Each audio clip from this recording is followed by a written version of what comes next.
कि कहाँ सोया है चौकीदार।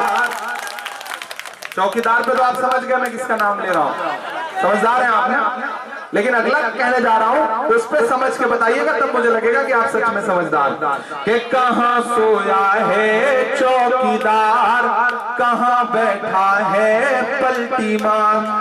पलटी मार समझ रहे ना, मैं नाम नहीं लूंगा, नहीं समझ जाएंगे, वो जो नाम लिखा है मैं उसी का जिक्र कर रहा हूं।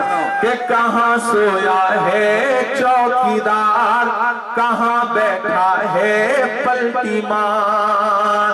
अरविंद ने कर डाला इस दिल्ली का पंडा धार, कहाँ बैठा है पलटी मार, कहाँ सोया है चौकीदार। के चाय बेचने वाला पूरा भारत बेच रहा है। किसी शायर के लिए इससे बड़ी कामयाबी क्या हो सकती है, कोई मिसरा पढ़े और इससे पहले सामने के लोग उसे दोहराना शुरू कर दें। ये किसी शायर के लिए, उसकी शायरी के लिए सबसे बड़ी खुशनसीबी की बात होती है कि चाय बेचने वाला पूरा भारत बेच रहा है। इसी काम में हासिल उसे महारत बेच रहा है। कि रेल बिक गई, तेल बिक गया, बिका हवाई अड्डा, सब कुछ बिकता देख के खुश हैं अपने जेपी नड्डा। के जनता महंगाई की मारी करती हाहाकार, कहाँ सोया है चौकीदार, कहाँ बैठा है पलटी मार। बहुत शुक्रिया। आखिर में बस आपसे इतना कहूंगा,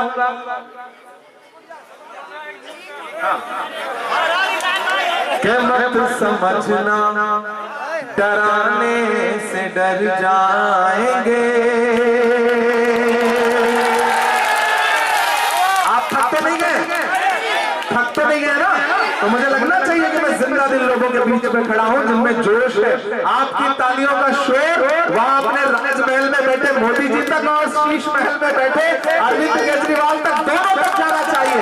मैं पढ़ता हूं कि मत समझना डराने से डर जाएंगे, अब के साथी हदों से गुजर जाएंगे। मौत के नाम का खौफ देता है क्यों, मौत के नाम का खौफ देता है क्यों। मौत जिस रोज आएगी मर जाएंगे। मत समझना डराने से डर जाएंगे।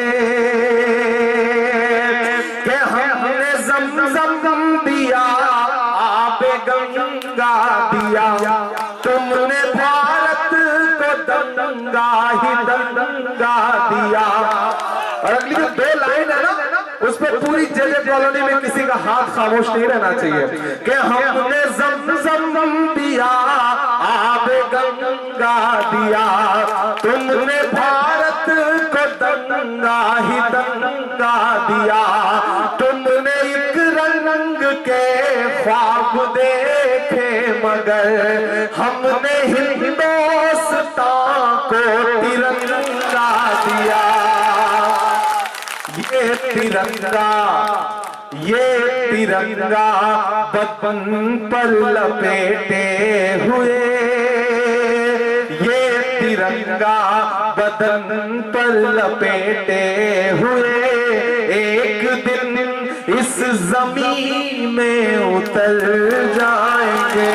मत समझना डराने से डर जाएंगे, अब के सारी हदों से गुजर जाएंगे। ना इधर जाएंगे ना उधर आएंगे, बन के खुशबू फजा में बिखर जाएंगे। मत समझना, जितने भी साथी मौजूद हैं उठाइए अपना एक एक हाथ और मुझे यकीन दिलाइए पीछे तक कि आने वाली 5 तारीख को घरों से बाहर निकलेंगे। बहन रागिनी नायक को हाथ के पंजे के सामने वाला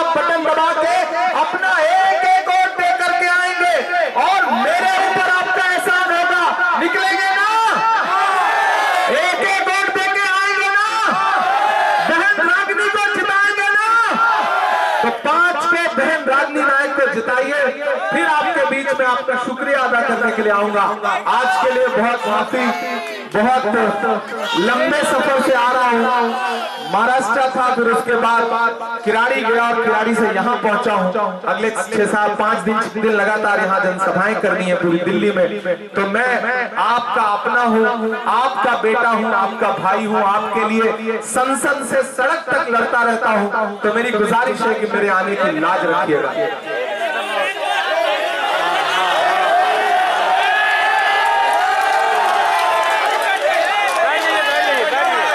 जख्म पर जख्म खा के निकले हैं, जख्म पर जख्म खा के निकले हैं, हम कर मुस्कुरा के निकले हैं। सर झुकाने का हुक्म जब आया,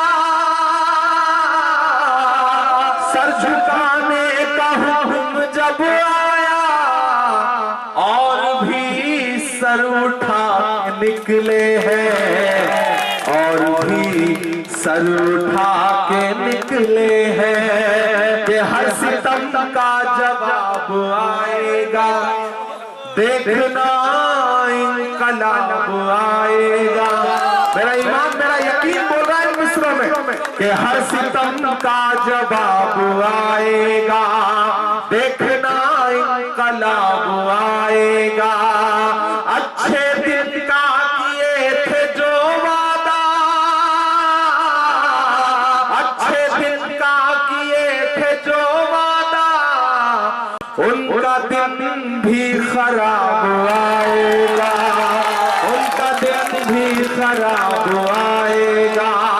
हम तो निकले हैं मुस्कुराते हुए, हम तो निकले हैं मुस्कुराते हुए, और वो तिल मिला के निकले हैं, और भी सर उठा के निकले हैं।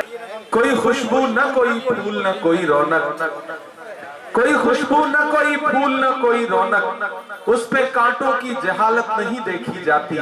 हमने खोली थी इसी बाग में अपनी आंखें, हमसे इस बाग की हालत नहीं देखी जाती। जे कॉलोनी वालों, आने वाली जो 5 तारीख है वो न सिर्फ प्रत्याशियों के इम्तिहान का दिन है, बल्कि आपकी समझदारी की भी इम्तिहान का दिन है। आने वाली 5 तारीख को आपको घरों से बाहर निकलना है, और न सिर्फ वजीरपुर के मुस्तकबिल का फैसला करना है, बल्कि दिल्ली के मुस्तकबिल का भी फैसला करना है।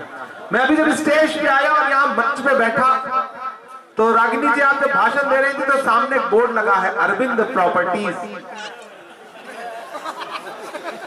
तो मुझे लगा जैसे मैं दिल्ली के पूर्व मुख्यमंत्री अरविंद केजरीवाल की किसी प्रॉपर्टी के सामने खड़ा होकर के भाषण दे रहा हूं। बिल्कुल जैसे ये प्रॉपर्टी बेचते हैं, उसी तरह से उन्होंने भी दिल्ली को बेचने का ही काम किया है, और कोई अच्छा काम नहीं किया।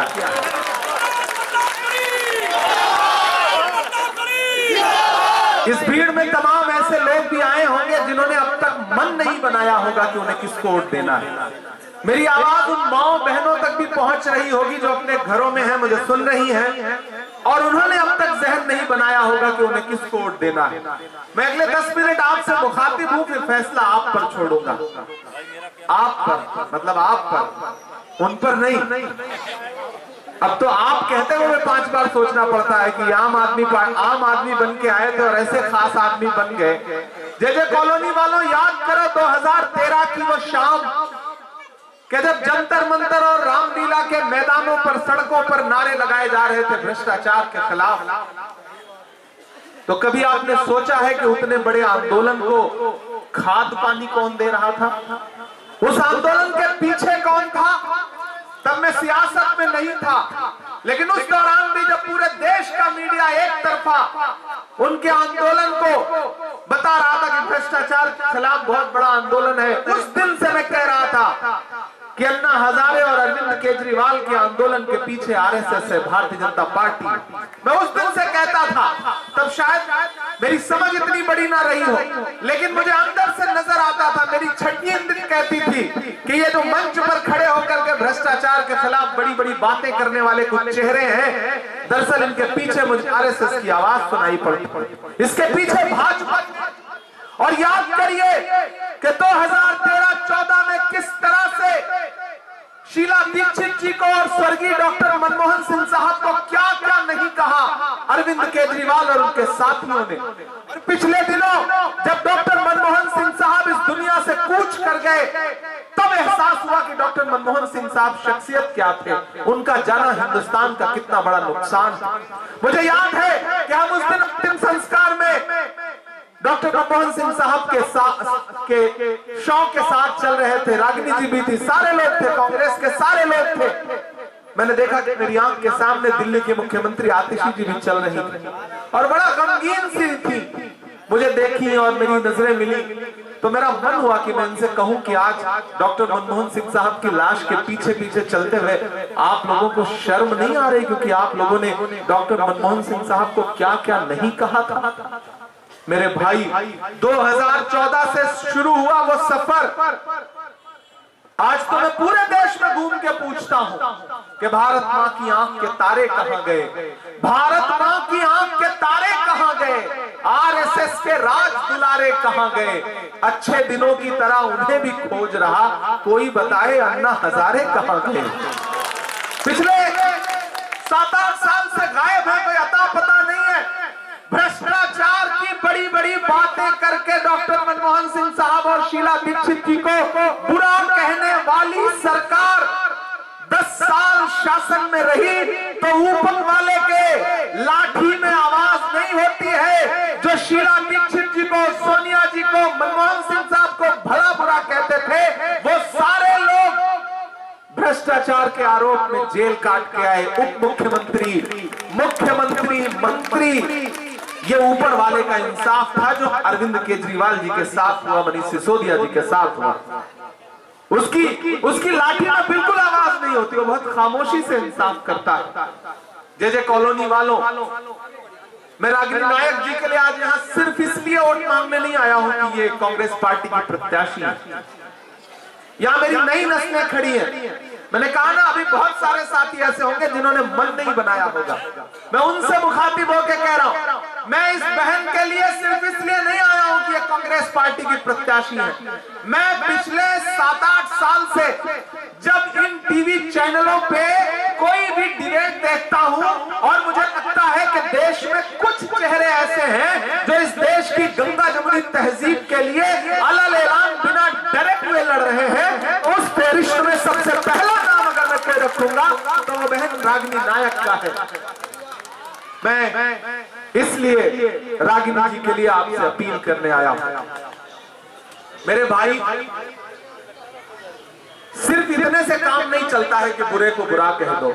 हम जानते हैं कि आप बुरे को बुरा कहते हैं, लेकिन सिर्फ बुरे को बुरा कह देने से काम नहीं चलेगा, जो अच्छा है उसके साथ खड़ा भी होना पड़ेगा।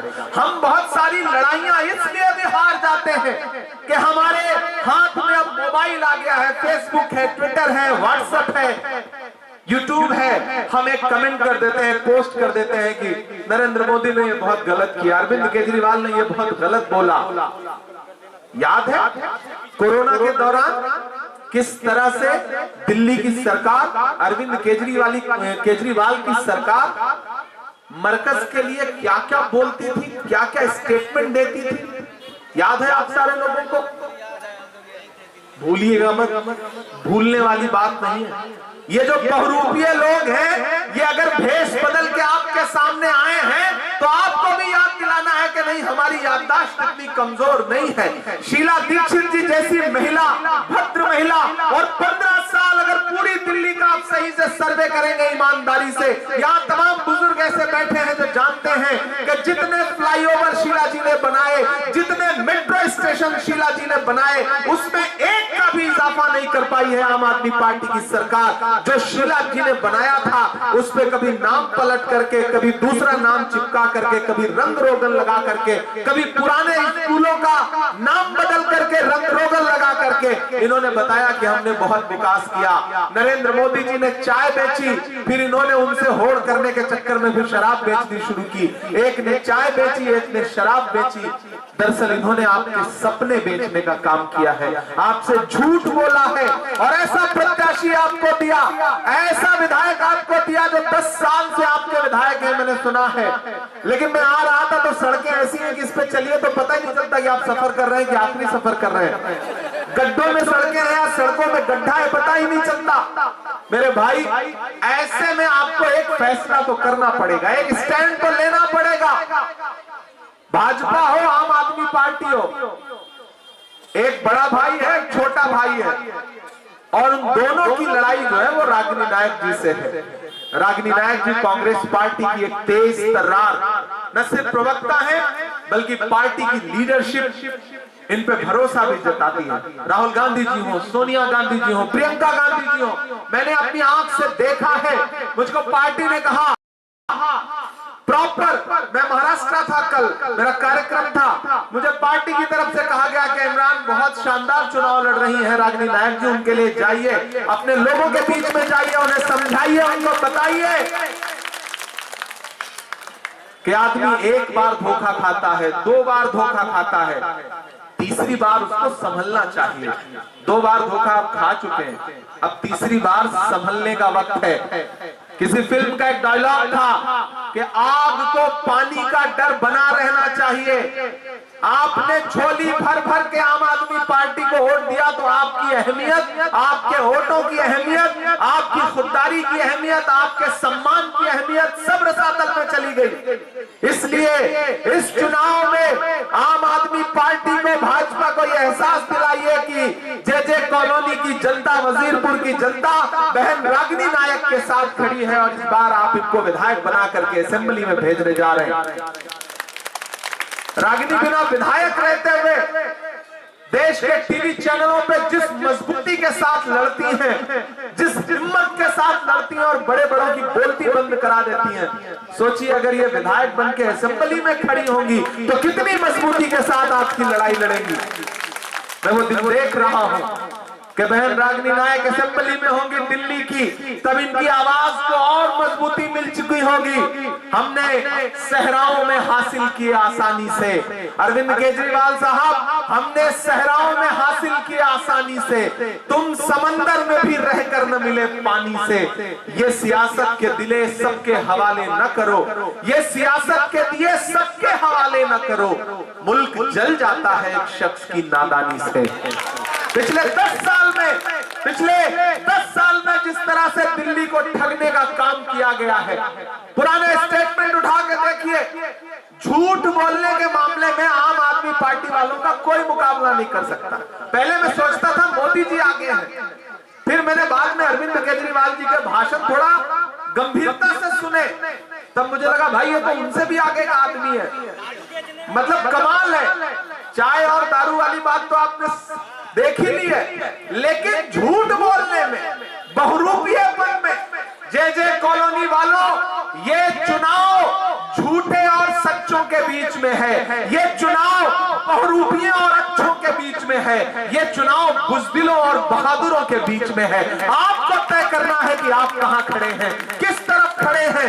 फिर अरविंद केजरीवाल के झूठ के सामने आप ठगे जाएंगे या फिर आप सच्चाई के साथ खड़े होंगे। वो सपना जो शीला दीक्षित जी ने दिल्ली के लिए देखा था, वो सपना जो संविधान और लोकतंत्र बचाने की लड़ाई के लिए राहुल गांधी देखते हैं, आप उस लड़ाई के साथ खड़े होंगे या मोदी जी और उनके छोटे वाले भाई के साथ खड़े होंगे। आपको यह फैसला करना है। मैं अपनी माओ बहनों को पुकार के ये बात कहता हूं कि मेरे भाई, इस बड़ी लड़ाई में मैं राहुल गांधी जी का सिपाही बन के आपके बीच में अपना दामन फैलाने आया हूं और आपसे ये कह रहा हूं कि एक बहुत मुश्किल वक्त है। याद करो जब दिल्ली दंगों में जल रही थी, याद करो जब लोगों के घरों में धुआं था, जमुना पार हो या दूसरे इलाके हो, तब कोई अरविंद केजरीवाल अपने घर से बाहर निकला था? नहीं निकला था। उन आग की लपटों को बुझाने के लिए अगर कोई निकला तो सिर्फ राहुल गांधी निकले।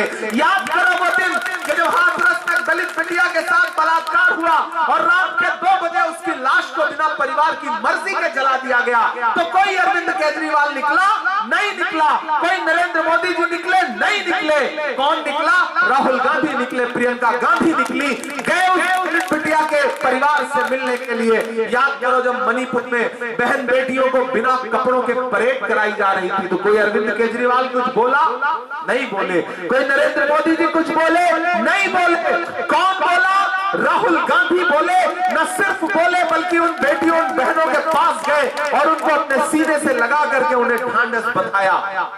जे कॉलोनी वालों, वजीरपुर वालों, इससे ज्यादा सबूत और क्या चाहिए कि एक आदमी अच्छी राजनीति कर रहा है, वो इस बात की परवाह नहीं करता कि सियासी नफा नुकसान क्या होगा।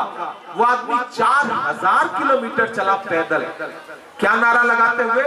नफरत छोड़ो भारत जोड़ो। क्या नारा लगाते हुए? मुझे नफरत के बाजार में मोहब्बत की दुकान खोलनी है। अरे मेरी नई नस्लों, मेरे बुजुर्गों, मेरी माओ बहनों, आने वाली सदियां ये कहेंगी कि जब नफरतें उफान पर थी तो कोई एक शख्स था जिसे नरेंद्र मोदी और अमित शाह जी कहते थे कि वो शहजादा है, वो राजकुमार है, लेकिन मैंने अपनी इन्हीं आंखों से देखा है कि वो शहजादा जिसे नरेंद्र मोदी जी शहजादा कहते थे, वो एक टी शर्ट में, एक ट्राउजर में और एक जूता पहन करके कन्याकुमारी से कश्मीर तक 4000 किलोमीटर पैदल चलता रहा, अपने पांव के छालों की परवाह किए बगैर। अगर शहजादे ऐसे होते हैं तो हम ऐसे शहजादों को अपनी पलकों पर बिठाएंगे। कभी नरेंद्र मोदी जी निकले 4 किलोमीटर, कभी केजरीवाल जी चले 400 मीटर नफरत के खिलाफ? नहीं।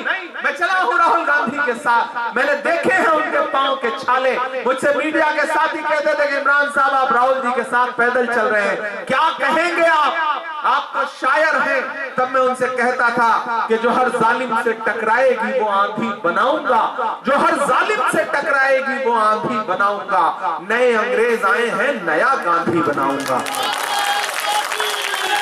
मैंने देखा है उस शख्स के पांव के छाले, आज उस पांव के छालों का कर्ज चुकाने का वक्त है। मैं तो दिल्ली की आवाम से कहना चाहता हूं और खास तौर से अपने समाज के लोगों से कहना चाहता हूं, अगर दिल्ली में जलते हुए घरों की आग बुझाने के लिए राहुल गांधी खड़ा है, अगर हाथरस में दलित बिटिया के लिए राहुल गांधी खड़ा है, अगर संभल में बिछी हुई लाशों पर सवाल पूछने के लिए राहुल गांधी खड़ा है, अगर मणिपुर की बेटियों के लिए राहुल गांधी खड़ा है, अगर कन्याकुमारी में राहुल गांधी खड़ा है, अगर कश्मीर में राहुल गांधी खड़ा है, अगर सब्जी मंडी के सब्जी बेचने वालों गरीबों के साथ राहुल गांधी खड़ा है, अगर यूपीएससी के स्टूडेंट्स के साथ राहुल गांधी खड़ा है, अगर किसानों के साथ धान लगाते हुए राहुल गांधी खड़ा है, अगर इतने सब मामलों में आपके लिए राहुल गांधी खड़ा है और वोट आप किसी बहुरूपिये को देंगे तो फिर आप अपने जमीर के साथ नाइंसाफी करेंगे।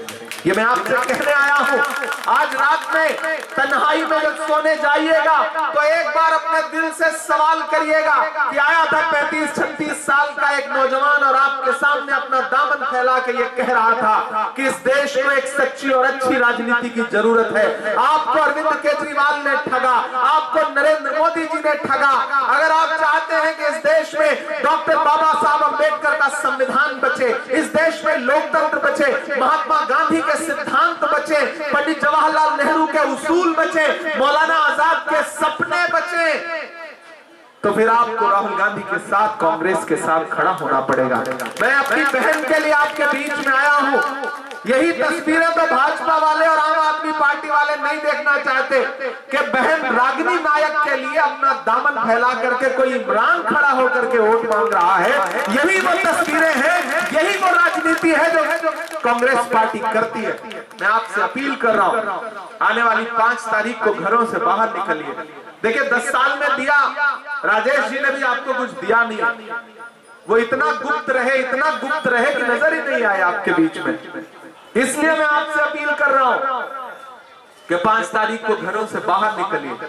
और जिन्हें यह लगता है कि वह साजिश करके, पैसा बांट के, बरगला करके बहन रागिनी नायक का कुछ नुकसान कर लेंगे, मैं उनसे कहना चाहता हूं कि कैंची से चिरागों की लवें काटने वालों, कैंची से चिरागों की लवें काटने वालों, कुदरत के करिश्मों से लड़ोगे तो मिटोगे। तुम फूल को चुटकी में मसल सकते हो, लेकिन खुशबू को बिखरने से नहीं रोक सकोगे।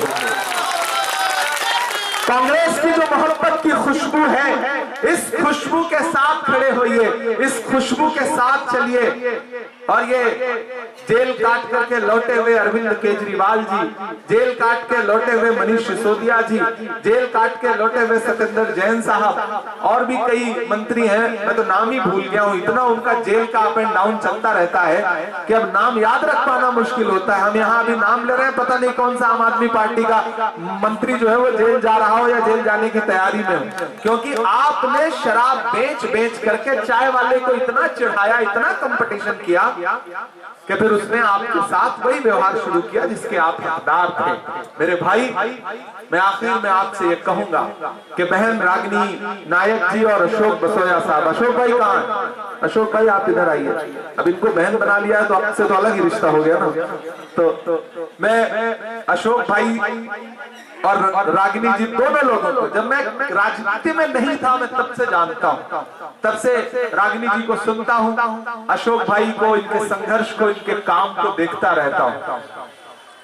जब तक शेर अपनी कहानियां खुद लिखना नहीं सीखेंगे, तब तक अपनी कहानियों में शिकारी खुद को महान बताते रहेंगे। जे कॉलोनी वालों, बड़ी संजीदा सी बात आपसे कह रहा हूं, और एक बात याद रखना, हम सब गुनहगार हैं, हम सब गुनहगार हैं ये बहुतपियों को सत्ता तक पहुंचाने में। मैंने कहा ना, मैं तब राजनीति में नहीं था। इस देश के तमाम पत्रकार, तमाम बुद्धिजीवी, तमाम साहित्यकार उस समय सब लोकपाल लोकपाल लोकपाल चिल्ला रहे थे। अंजाम ये हुआ कि छोटा सा स्टेट तो इनके हाथ में गया और पूरा देश बड़े वाले नफरती कारोबारी के हाथ में चला गया।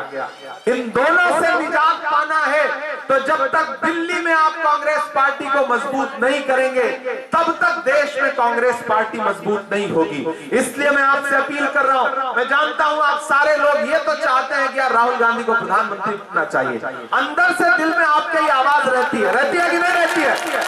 रहती है कि नहीं रहती है? तो ये बताओ, अगर दिल से चाहते हो कि राहुल गांधी प्रधानमंत्री बने, फिर जाकर के अगर झाड़ू पे बटन दबाओगे तो कैसे बनेगा? कैसे बनेगा? क्योंकि राहुल गांधी को मजबूती देना है तो कांग्रेस को दिल्ली में मजबूती देनी पड़ेगी।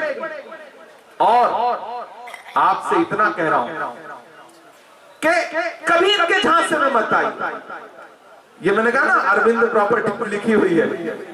मैंने कभी एक शेर कहा था, ये आपके बीच में आते हैं तो आप जैसी बातें करते हैं, ये वही हैं जो कभी मरकज को बदनाम कर रहे थे, कभी शाहीन बाग के बारे में क्या क्या बोल रहे थे। आप आम आदमी पार्टी के पूर्व मुख्यमंत्री के बयान उठा करके देख लीजिए, मौजूदा मुख्यमंत्री के ट्वीट उठा करके देख लीजिए, और अब आपके बीच में आए तो आप उनसे कहना कि किसी भी मौलवी से या के साधु से न छूटेगा। याद रखना और इन मिसरों को घर लेके जाना कि किसी भी मौलवी से या के साधु से न छूटेगा, मदारी के किसी करतब से, जादू से न छूटेगा। सफाई कर रहे हो तो जरा दामन की भी कर लो, हमारे खून का धब्बा है, झाड़ू से न छूटेगा। झाड़ू के तिनके बिखर रहे हैं, आप हाथ के पंजे पर बटन दबाइए और कस करके पंजे से झाड़ू पकड़ के कह दो भैया साइड में चलो, अब तुम दिल्ली का कचरा नहीं साफ करते, जो तुमने दिल्ली में कचरा फैलाया है उसको कांग्रेस पार्टी साफ करने का काम करेगी। ये मैं आपसे गुजारिश कर रहा हूं, ये मैं आपसे अपील कर रहा हूं साथियों। आने वाली 8 तारीख को परिणाम आएगा, 8 तारीख को रिजल्ट आएगा। मैं जहां भी रहूंगा मेरी नजरें वजीरपुर विधानसभा में रहेंगी। आप 5 तारीख को घर से निकलेंगे और हाथ के पंजे का बटन दबाएंगे तो आप सिर्फ ये मत सोचना कि आपका वोट सिर्फ रागिनी नायक को जाएगा, नहीं, आपका वोट मोहब्बत के उस मसीहा को जाएगा जिसका नाम राहुल गांधी है।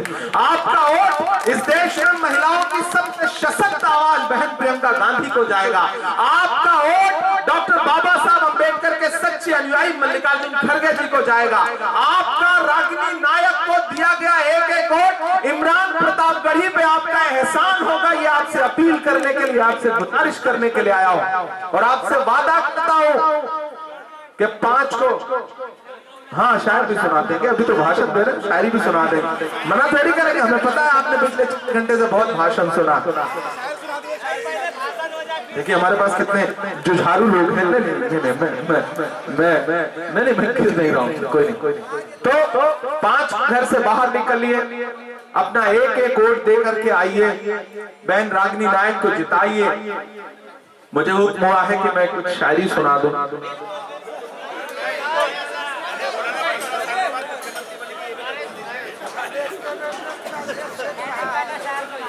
हाँ मैं सुना देता हूँ। मैं पहले 4 मिसरे पढ़ देता हूँ, आप बहुत अच्छा सुना।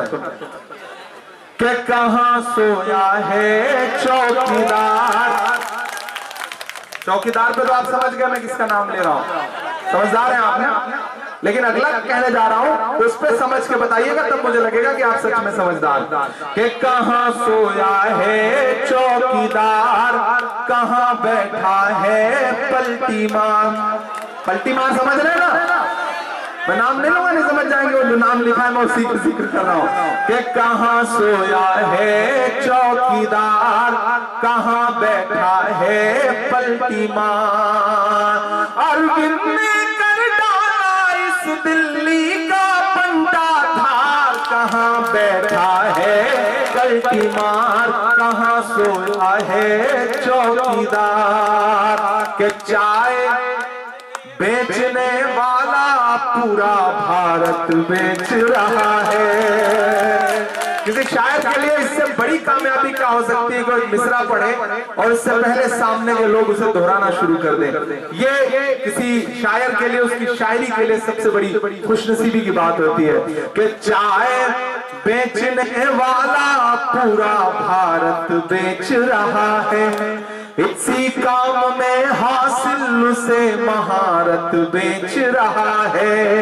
कि रेल बिक गई, तेल बिक गया, बिका हवाई अड्डा, सब कुछ बिकता देख के खुश हैं अपने जेपी नड्डा।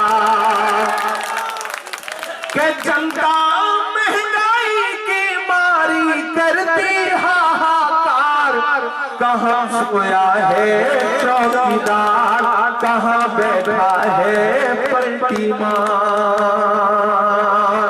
बहुत शुक्रिया। आखिर में बस आपसे इतना कहूंगा,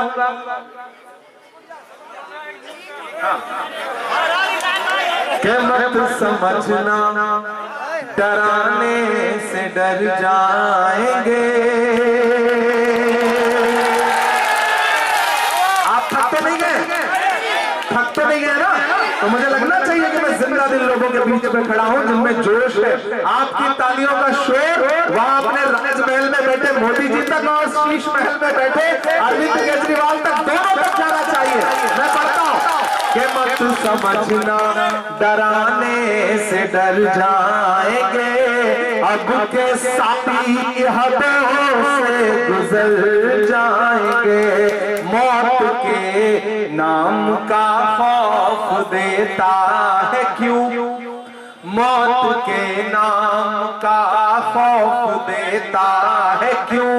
मौत जिस रोज आएगी मर जाएंगे। मत समझना डराने से डर जाएंगे। कि हमने ज़मज़म दिया, आबे गंगा दिया, तुमने भारत को दंगा ही दंगा दिया। और अगली जो 2 लाइन है ना, उस पर पूरी जेजे कॉलोनी में किसी का हाथ खामोश नहीं रहना चाहिए।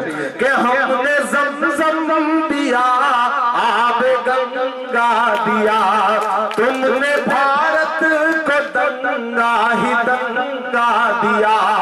तुमने एक रंग के ख्वाब देखे मगर हमने हिंदुस्तान को तिरंगा दिया।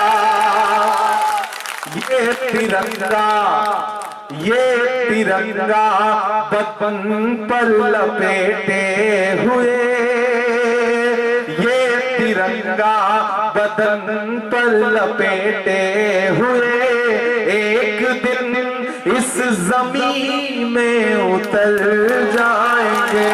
मत समझना डराने से डर जाएंगे, अब के सारी हदों से गुजर जाएंगे।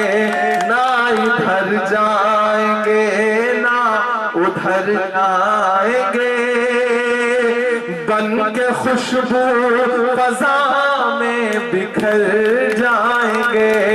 मत समझना। जितने भी साथी मौजूद हैं उठाइए अपना एक एक हाथ और मुझे यकीन दिलाइए पीछे तक कि आने वाली 5 तारीख को घरों से बाहर निकलेंगे। बहन रागिनी नायक को हाथ के पंजे के सामने वाला बटन दबा के अपना एक एक वोट दे करके आएंगे और मेरे ऊपर आपका एहसान होगा। निकलेंगे ना? एक एक वोट दे के आएंगे ना? बहन रागिनी को जिताएंगे ना? तो 5 पे बहन रागिनी नायक को जिताइए, फिर आपके बीच में आपका शुक्रिया अदा करने के लिए आऊंगा। आज के लिए बहुत माफी, बहुत लंबे सफर से आ रहा हूं। महाराष्ट्र था, फिर उसके बाद किराड़ी गया और किराड़ी से यहाँ पहुंचा हूं। अगले 6-7-5 दिन लगातार यहाँ जनसभाएं करनी है पूरी दिल्ली में। तो मैं आपका अपना हूँ, आपका बेटा हूँ, आपका भाई हूँ, आपके लिए संसद से सड़क तक लड़ता रहता हूँ। तो मेरी गुजारिश है कि मेरे आने की लाज रखिएगा।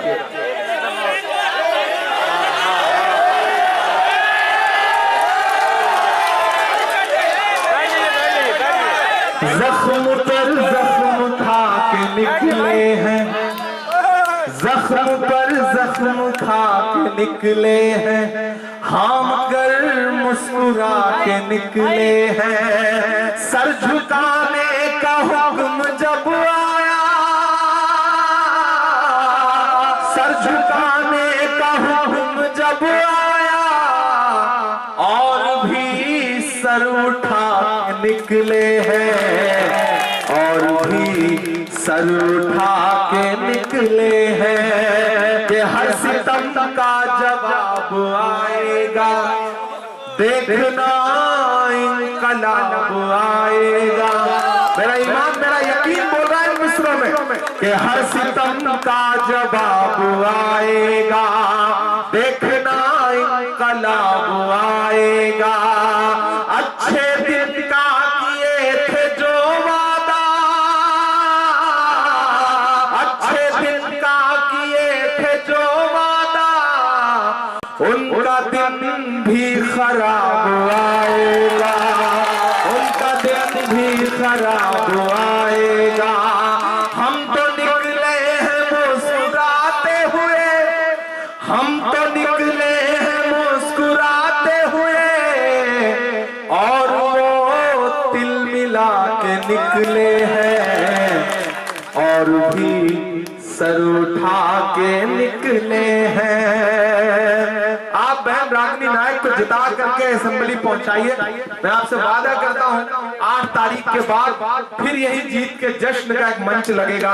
मैं फिर आऊंगा और जितनी देर आप शायरी करेंगे आपको शायरी सुनाऊंगा। ये मेरा आपसे अदा है। बहुत शुक्रिया, बहुत बहुत। हाँ बिल्कुल बिल्कुल। चलिए उठाइए आप। रागिनी जी चाहती है कि एक एक शख्स हाथ उठा करके उन्हें भरोसा दिलाए।